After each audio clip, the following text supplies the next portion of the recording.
the governor says that he is not going to allow the top 5%, I believe is what he said, to have a tax cut, that it will all even out, that what he wants to do is give that tax cut to the middle class. Settled? No, it's not settled.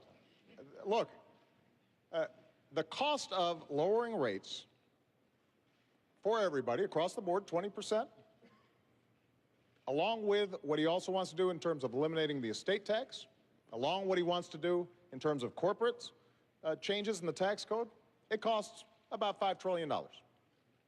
Governor Romney then also wants to spend $2 trillion on additional military programs, even though the military is not asking for them.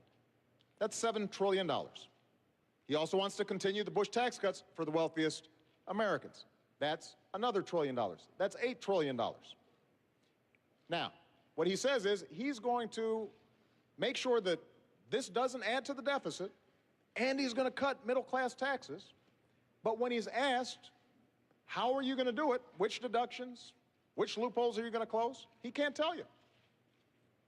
The fact that he only has to pay 14% on his taxes when a lot of you are paying much higher, you know, he's already taken that off the board. Capital gains are going to continue to be at a low rate, so we're not going to get money that way.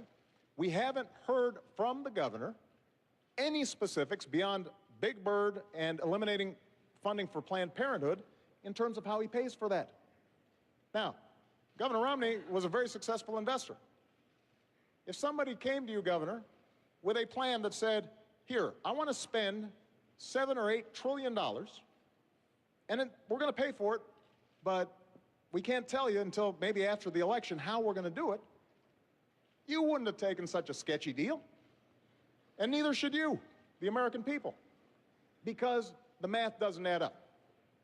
And what's at stake here is one of two things. Either, Candy, this blows up the deficit, because keep in mind, this is just to pay for the additional spending that he's talking about. $7, $8 trillion, that's before we even get to the deficit we already have.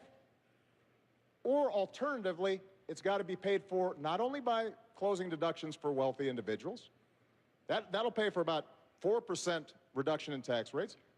You're going to be paying for it. You'll lose some deductions.